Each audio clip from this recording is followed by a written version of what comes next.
and it looks similar to the Owen Turtenwald list. It has 4 shocks, which is 2 more shocks than Owen ran, 22 lands. 2 Goblin Shortcutters is one of the things that I loved in Owen's list. Same. I mean, I've played that card many times before, but it's very similar to Owen's list. It's in that style.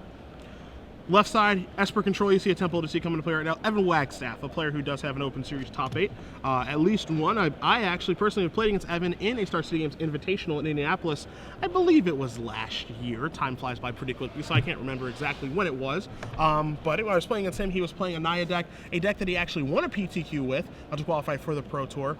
He was playing at the Invitational as well. He's playing Esper Control.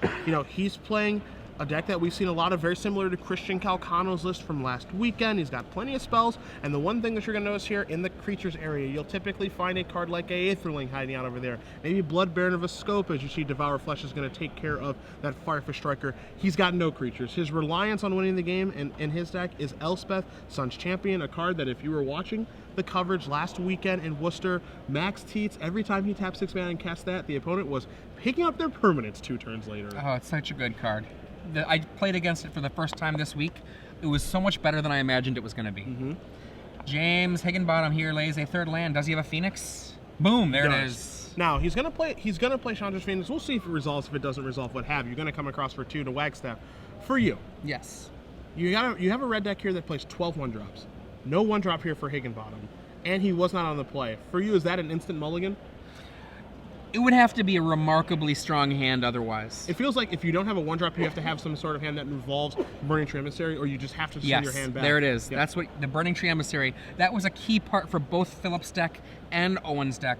Not seeing a Burning Tree Emissary on turn 2, You see here from Wagstaff's side, he has a Jace Architect of Thought in play right now, and so here's the thing about Jace. A card, again, that I will probably never cast for as long as it's legal. This is so difficult for this version of Mono Red, but it's not as difficult on Bertioli's version of Mono Red, again, because his version has reach. Bigger guys wants to play a little bit of a longer game. You see Mutavault getting activated here. Wagstaff says, all right, trigger the -1/-0, sure, attack my Jace. This plays into everything that Wagstaff wants to do. I mean, one of the problems where James is at right now is Evan, before this attack, look, the life total and the Jace went down. Yeah, the counter should be, it should be at, Wagstaff should be at 20, and his Jace is at 1. His Jace should be down to 4, yeah. Okay. One of the things, we saw Evan at 20 with a Jace out. That is not what you want to have happening when you're the red deck. Yep. I mean, that is probably a nightmare. Because usually you do not want to be attacking the Jace. I saw a lot of people attacking Jaces when in Worcester, but apparently there was a damage earlier from something. From what? Okay, I saw a lot of people attacking the Jaces earlier, and we can see Evan doing the right thing here. Evan attacking the player. One of the things about attacking the player rather than the Jace, if you attack the Jace and put all of that effort into killing the Jace, that's a lot of time, and they're just going to be able to lay another Jace. Yeah, that's the issue, right? Is, if you put all this time and effort into killing a Jace, then they just go, okay, I'll play another Jace, and you're in the same situation, but the game is going longer, you're expending resources to take care of it, and again, this is playing in the hands of the mono red player, or excuse me, in the Esper player, as you see a Burning Tree Emissary here. And you can look at James Higginbottom after he cast that Burning Tree Emissary, frowny face for the most part, because I think that's going to be a Burning Tree Emissary into nothing. And Evan Wagstaff thinking about that. We could see Burning Tree just be, come into play and then double activate the Mutavault here, but he's just going to counter it with Dissolve. Okay. Dissolve, definitely going to be a card we'll be seeing a lot of. James activates the Mutavault. 4 power, about to become 2 power. This time, he indicates that he is coming after the Jace. So, I mean, and here's the thing. Jace puts you in what I like to call a damned if you do, damned if you don't situation, because if you ignore it, then Jace starts just going to work. It's going to keep plussing. It'll draw cards. It'll find Wagstaff. His answers is here's a Watery Grave coming to play untapped. It's going to find him everything that he needs. So it forces you to probably kill the Jace, but if you're killing the Jace, you are, again, playing into his hands exactly the way that you want to. So I just don't love this situation here at all. Now here's a main phase revelation. And that's the way you're going to see most revelations cast these days when it comes to standard, because in terms of in this matchup. In this matchup, you want to be able to make sure that you don't end up having, a missed land drop. You want to be able to make sure that you don't have anything happen that ends up killing you. So in his case, being at such a high life total, he didn't need to do it right then. But, who knows? Maybe James Higginbottom has main deck Skull Cracks. A main deck Skull Crack right there would represent 6 damage. And here they come in again. And Jace gonna be dropped down to 2. And as you said just moments ago, Cedric, it's not how you want to have the game be going. All of that effort, he finally killed the Jace, and his opponent is still basically undamaged. Yeah, you take a look at the life total here. He's at 21 right now. So he spent all these resources, but think about what turn we're in. Wagstaff has 6 lands in play. Okay. There's a 7th in a temple. And you have an opponent here that is basically unblemished, and who's obviously, this is exactly how Wagstaff wants everything to go. He has all the options. He's scrying, he's drawn cards with Revelation, he's got an Azorius Charm in his hand that he can opt to use if he'd like to. So everything is playing into his favor. He's got Detention Sphere in his hand. So now he can pick and choose of, maybe I care about this Firefish Strike, or maybe I don't. Where in reality, if you're playing the mono red deck, you want to force them to have the answers right away or they just die. You don't want to give them the option to pick and choose. Maybe I'll cast a Jace, maybe I'll cast a Verdict. No, it's you have to have Verdict, or you have to have Jace, or you're dead. Yeah, right now, Evan has enough mana that any spell in his deck that he casts or draws, he can cast. Yeah. He's got so much mana that he can syncopate cheap things from James. This is just a nightmare. And we see Chandra's Phoenix asking a question. Do you have anything for me? There is an Azorius Charm in Evan Wagstaff's hand, which can delay the issue. See a Mutavault also come in. That's for 6. It's not a bad attack to try to get the ball rolling again. You see, again, that Azorius Charm in Wagstaff's hand. But, again, this is the issue here for Higginbottom, is that now Wagstaff gets to pick and choose on what he wants to do. Do I want an Azorius Charmer? Do I want to go to 15? I have the option of what I want to do. Mutavault's going to go back on top. You see a Chainwalker in there in Higginbottom's hand right now. I think we're probably going to see that Detention Sphere get used to take care of the Phoenix for good. Just another reason that Detention Sphere is so good right now in the format. Not a removal spell that actually makes it so the Phoenix can come back. Wagstaff also has Supreme Verdict in his hand. So again, he's the one with the options. The option he's going to choose is Verdict to take care of the creatures and just get a 2-for-1. And there they go. Now the Phoenix can come back, but with so much life, when you're throwing a Shock or a Lightning Strike or whatever to Evan's face, it's just not a very good use of your resources. That's great when your opponent's at 5, but not when your opponent's at 17. James Higginbottom, what did he draw? I don't know. What could it be? A Mutavault? Yeah. And as great as Mutavault is in this matchup, and it is absolutely fantastic, Shock going to go upstairs so that he can get the Phoenix back. Again, this is not something that Wagstaff really cares about. Yes, you get the Phoenix back. Yes, that's a little bit annoying, but that is your turn. And I have a Detention Sphere to take care of your Phoenix, which is annoying. And my draws right now, if I'm Wagstaff, my thought process is my draws are a lot more live than yours are, James. You do have some pretty good, some decent draws, but nothing that you can draw is as good as me drawing a Sphinx's Revelation, or an Elspeth Sun's Champion, or another Jace Architect of Thought. You have nothing even close to on par with that. And James here elects to go Chainwalker into Shortcutter. He just saw the Supreme Verdict. He's saying, I bet you don't have another one. Nope. I can haste you next turn. Unfortunately for him, he is incorrect because there's another Verdict there from Wagstaff. Another 2-for-1. You just keep 2-for-1ing the red deck into the ground here. That's what Verdict allows you to do. You see, he wanted to maybe tap his mana a little bit differently to cast the Verdict. Higginbottom says, I don't think so. You're already crushing me enough as is. You tapped your mana wrong for that, so I'm going to take a little edge that I can get. You see, it looks like Higginbottom might want to activate one of these Mutavaults and attack with the Phoenix, but he's got to, at this point in the game, when he's so far behind right now and everything's playing Wagstaff's favor, he's going to take a lot of risks, I think. Fire up maybe double Mutavault to get in there. You have to take some lines of play that, aren't traditional to be able to try to win this game. We see a Burning Tree Emissary is going to make a red and a green. The green is almost certainly going to go into a Mutavault. The red is probably going to join the rest of the red to make a Phoenix. That's exactly what you'll see. You'll see a Phoenix. He's got a green mana floating, activate the Mutavault, and get into the red zone again. And for 4. Now, Evan, down to 11 here. And so this game is not over. It's not over. It's just, it looked pretty bad a while ago, and now here he is facing 8 damage. Yeah. The scary thing here for Higginbottom is you saw Wagstaff play that black-white temple He looked at his card and he immediately left it on top. So for me, that's terrifying because you know that's a relevant card. Here's a Detention Sphere. Get the Phoenix out of here. But you know that a real card is coming. We don't know if it's a Jace. We don't know if it's a Revelation. Oof. Another Phoenix off the top is actually a pretty good draw there from Higginbottom. Doesn't get 2 for 1 on the Detention Sphere. But you know something big is coming if you're James. And there's a Dissolve. Take that. Look at it again. Is it still good? Yeah, okay, still good. Still good. Gonna get in for 4. Down to 7. I would not have predicted that he would have gotten Evan so low. Is there a Sphinx's Revelation on top, though? That would be really powerful. Jace, Okay, that's not Jace. terrible. +1. Yeah, I mean, Jace +1 makes it so that, you know, the double Mutavault plus the Emissary are all 1 power guys. Jace will be at 5, so, you know, does Higginbottom attack the Jace or does he attack Wagstaff? Either way, for Higginbottom, he's not going to be able to kill Wagstaff next turn, so I think if you're Wagstaff, you just say up the Jace, no need to draw cards yet because you can't kill Jace. And if you attack Jace, hooray! I couldn't be happier. And if you attack me, it's like I go to 4, but then I have options with my Jace for the next turn, and I have those options with all of my mana. I personally, if I were James, I would pretend Jace wasn't there and go right to the face. Yeah, I think he has to get lucky to win this game anyway. So I think I'm with you in that you just go to the face. You can't worry about the Jace right now because it's going to give him more draw steps, and you just hope he bricks. And that's exactly what he's going to do. There we go. So follow-up play, he does. I Do would it. play that. Yeah, you got to play it. You have to get lucky in this situation. That Fire Drinker represents a lot of potential damage. Evan Wagstaff has to be wondering where this game went. He just drew another Jace. He's going to go down, which I agree with. So here are your 3 cards. You've got a Goblet Shrine, you've got a Hero's Downfall, and you have a Supreme Verdict.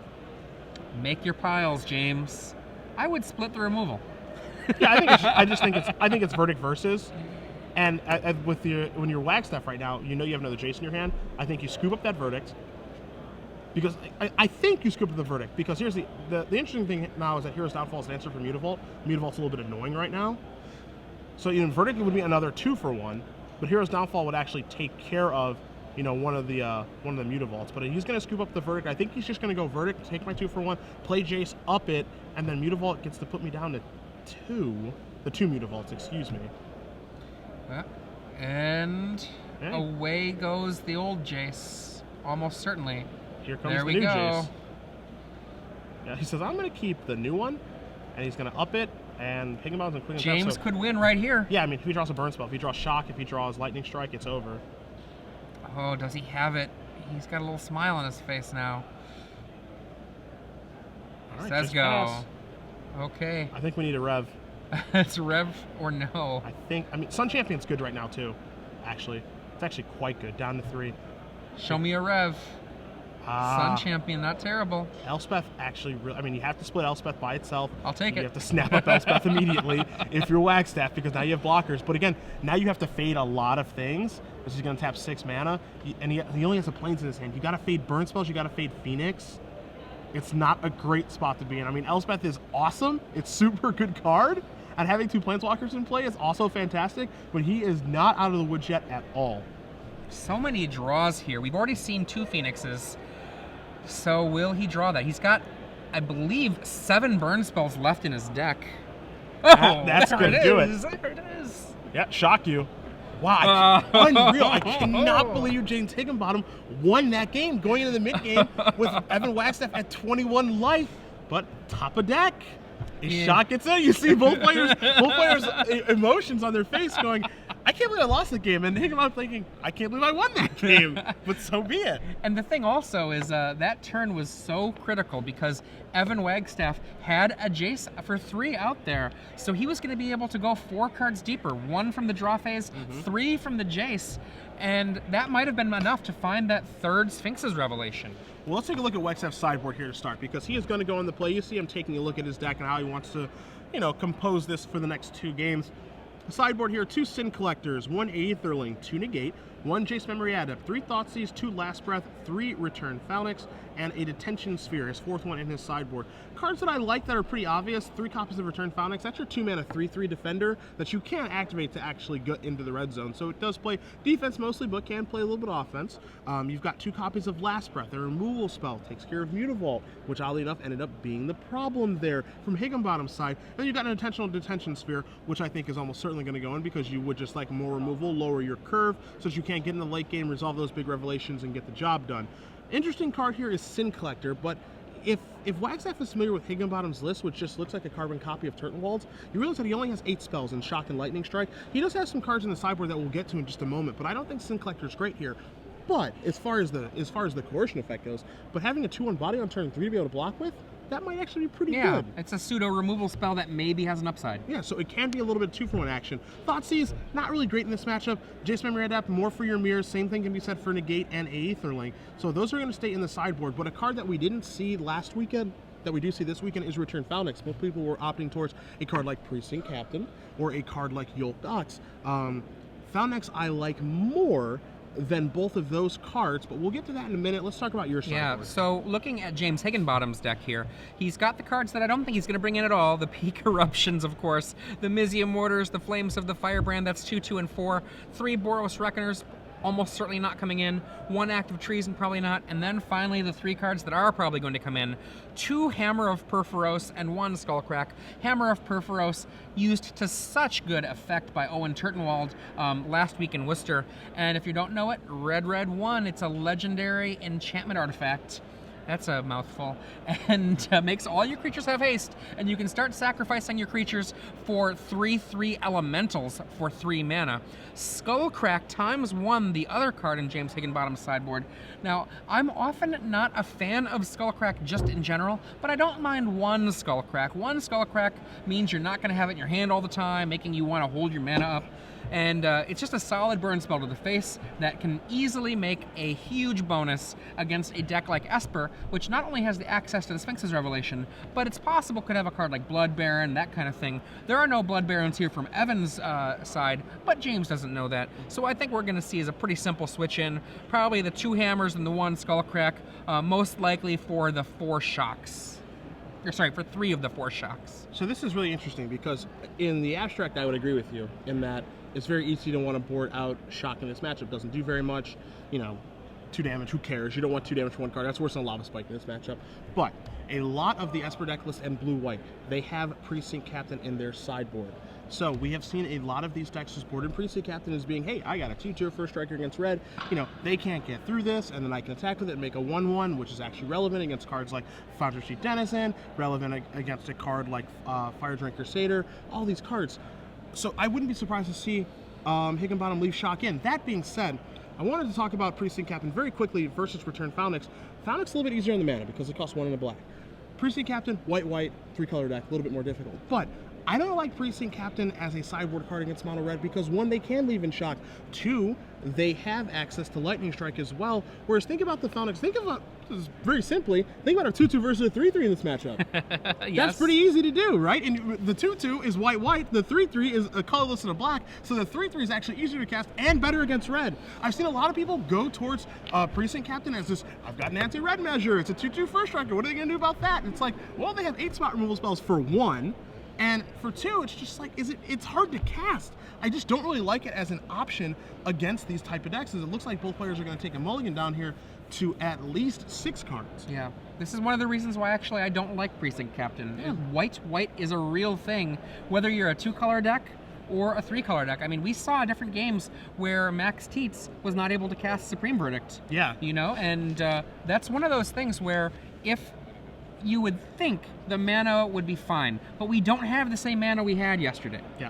The mana is not as good as it once was for a lot of those decks. And one of the reasons why I still, even if I was afraid of the existence of the Captain, I would still board out 3 of those Shocks, is I've got other things. I've still got my Lightning Strikes. I still have that 1 Shock. I still have, the Striker, Yep.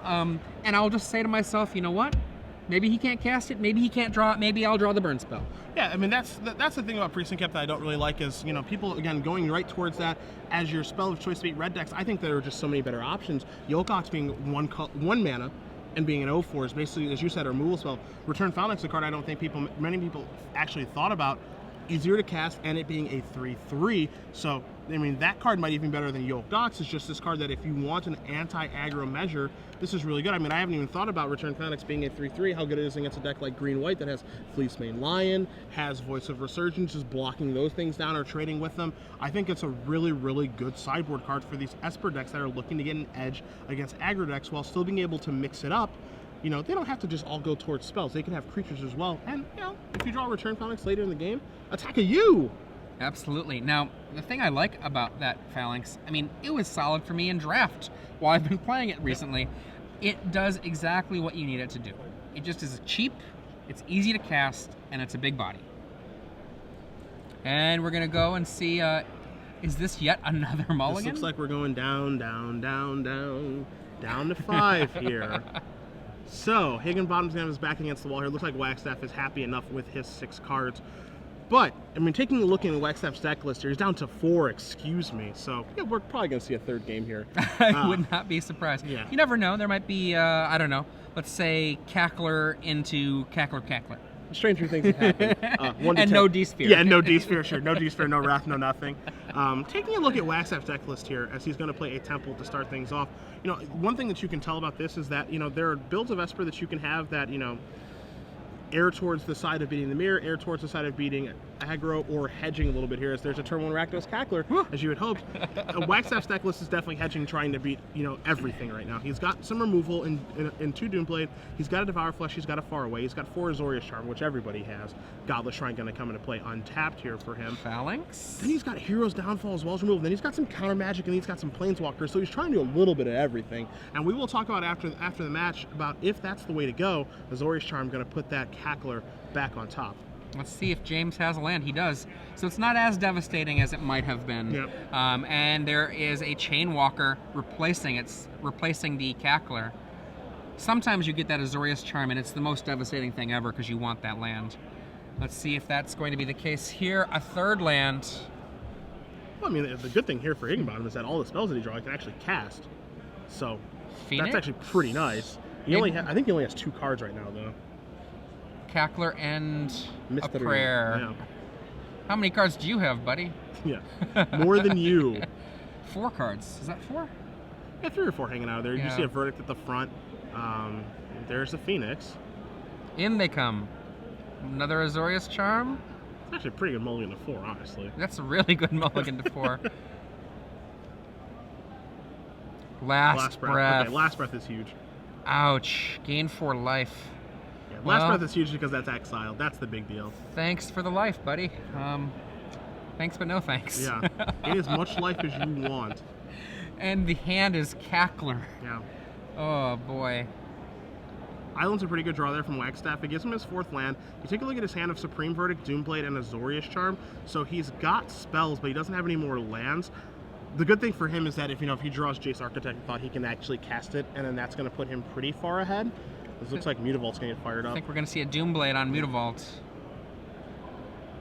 Die. Yeah, Mutavault's the annoying one, as you saw from last game. Take 3, and Cackler's going to come down. There is a Supreme Verdict in Evan's hand, but no extra white. Yep. What else are you going to do, James? You just got to put him down there.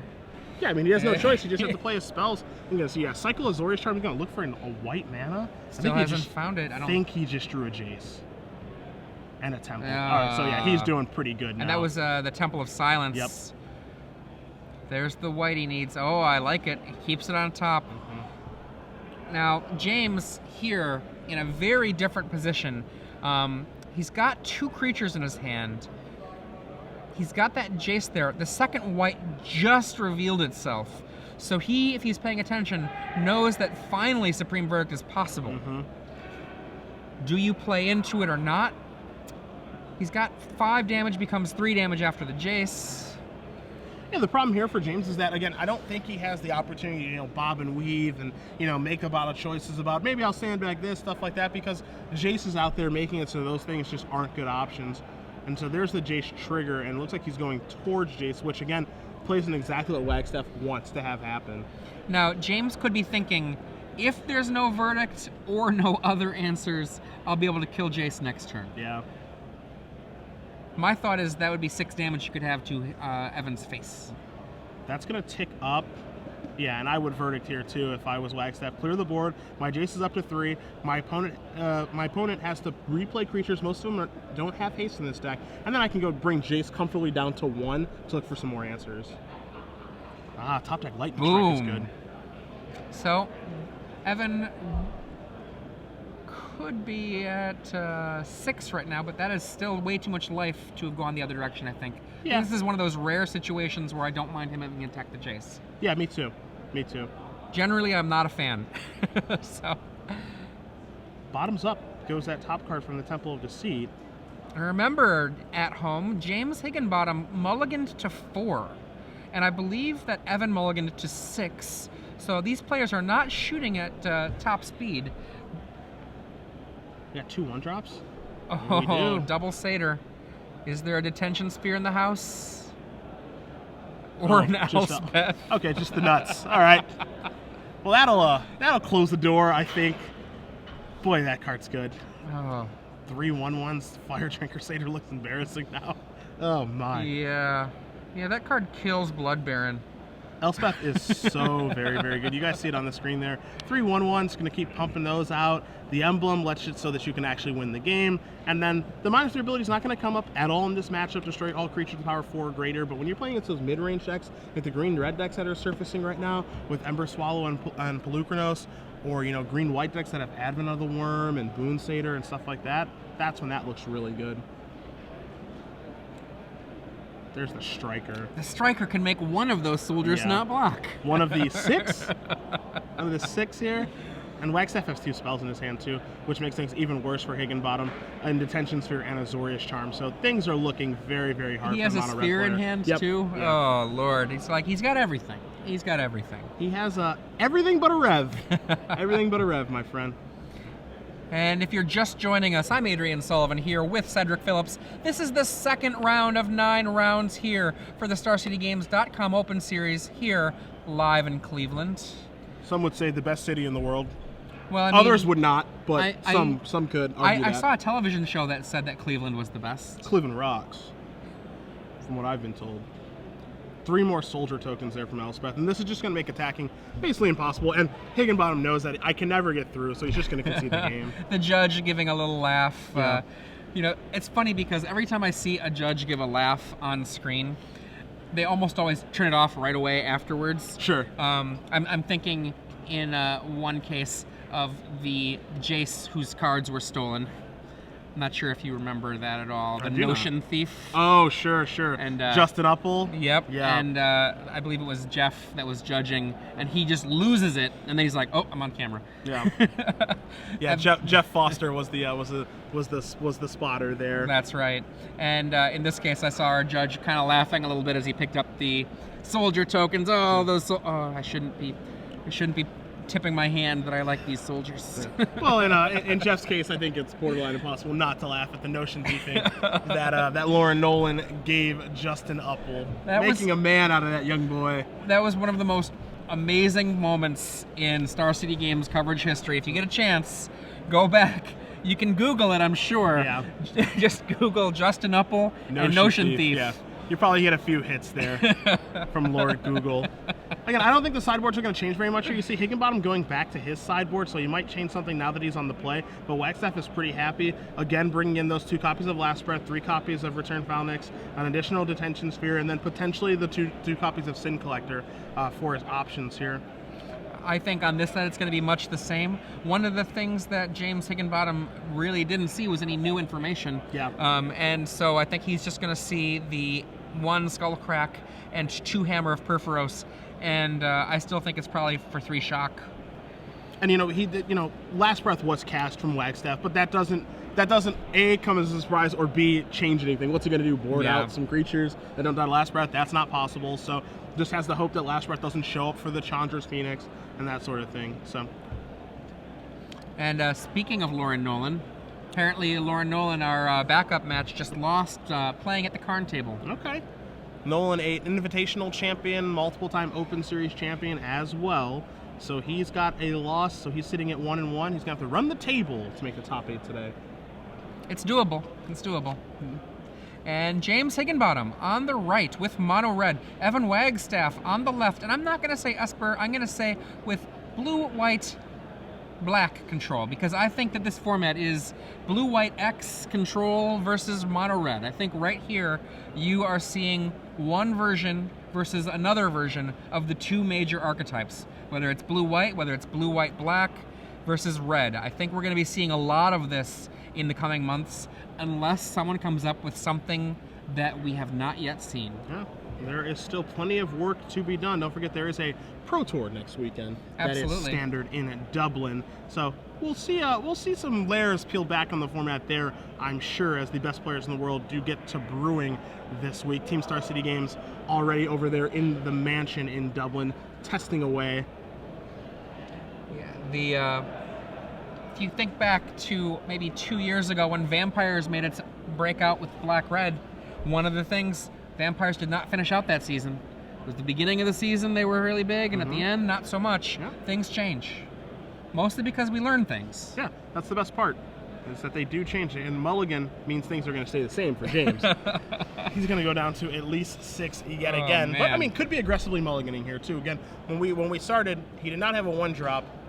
And you see both players going to go down to 6 here, so both players just love mulliganing. Is Casey McCarroll shuffling these guys' decks? I don't know. Just both players just love to shuffle. They just love to shuffle. One of the things I currently love about Standard is that there's a lot less shuffling than there is in Modern and in Legacy. Oh, so you're anti-fetch land? Oh, well. I like shuffling.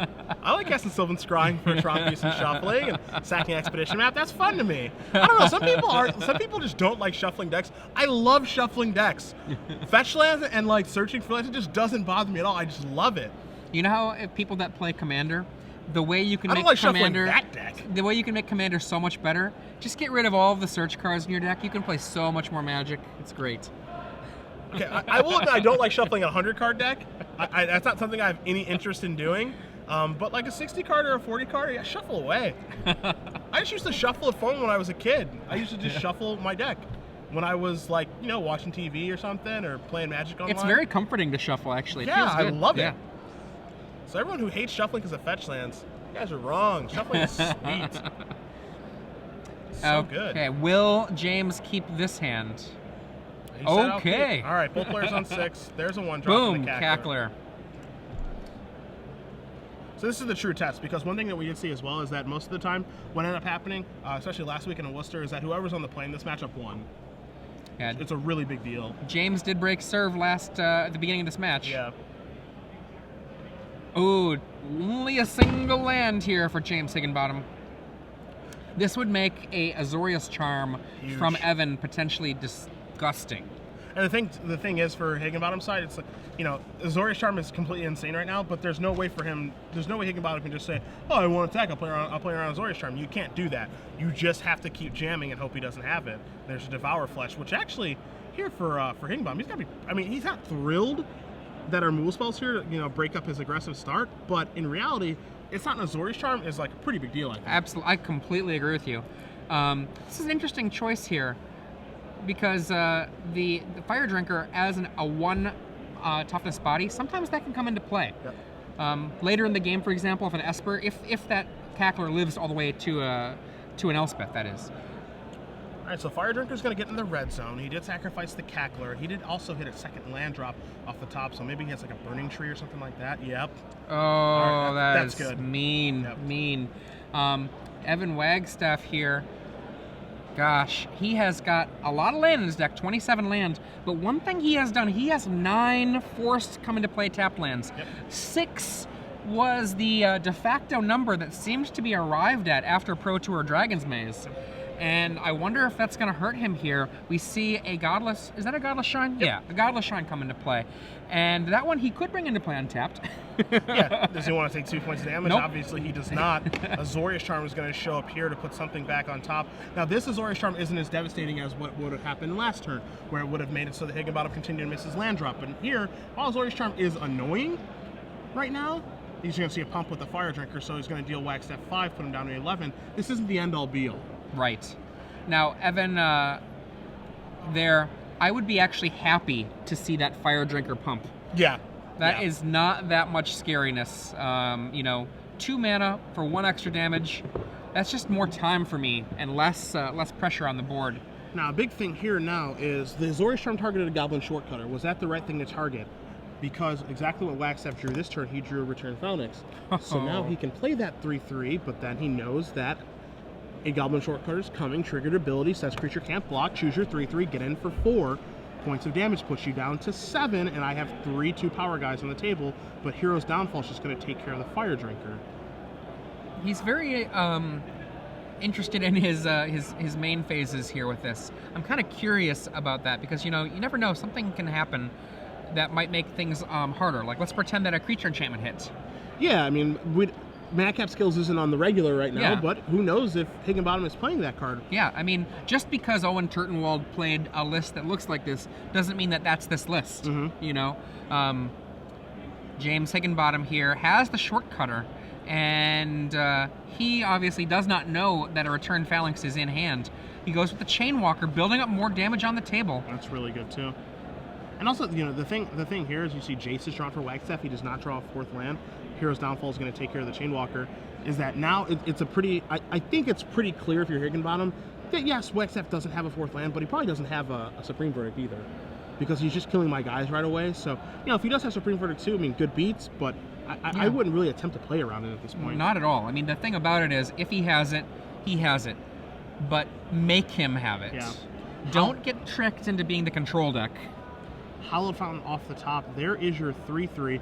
We'll bring it up on the screen for you guys. It's a defender that can attack, but more importantly, of everything that happened, which is a Higginbottom reading the card, Hallowed Fountain into play tapped. I think that's more important than anything that happened this turn. And does James have the second of 2 Shortcutters? Will he burn the creature out of the way? Will he just march it on in and lose one of his creatures? So here's the question, because we can't see Higginbottom's hand right now. Adrian, you have Lightning Strike in your hand. What are you doing with it? I hit the creature. Okay. I hit the creature because I'm going to get the 4 damage. Boom. Okay. Down to 3. And Evan desperately needs a Supreme Verdict. Is it there? He's got Jace in his hand. He also has D-Sphere, too. Oh. Has a Watery Grave. I mean, Jace going up, you know, the attack from Higginbottom will put Wagstaff down to 1, and then if Higginbottom has any burn spell, he's dead. If he has a land for Chandra's Phoenix, he's dead. I mean, what can you afford to play around right now? Now, one of the things I like about Evan Wagstaff's deck is he has 27 lands. I think that that's about what you want as a minimum in this. I could see 28 even, but he does have, I think, a few too many comes into play tap lands. We see the +1 there from Evan. It's a pretty quick untap from Higginbottom. There's a land and there's a Phoenix. And that is going to do it. So, James Higginbottom with Mono Red defeats Evan Wagstaff playing Esper Control 2-1, as Mono Red is going to move on to 2-0. And to me, this result is not terribly surprising, and I'll tell you why. Esper Control is a deck that is very, very good against the opposing Sphinx's Revelation decks. I think it's very, very good against blue-white, for example, like a deck that Max Teats played last weekend to a finals finish in Worcester. But against Mono Red, you're giving up some things here. You had mentioned how there are 9, count them, 9 coming to play tap lands here in 4 Temple of Deceit, 4 Temple of Silent, and Azorius Guildgate. Last weekend we saw Calcano with only 6, and we're not even counting those Ravnica dual lands, which there are 12. Exactly. I mean,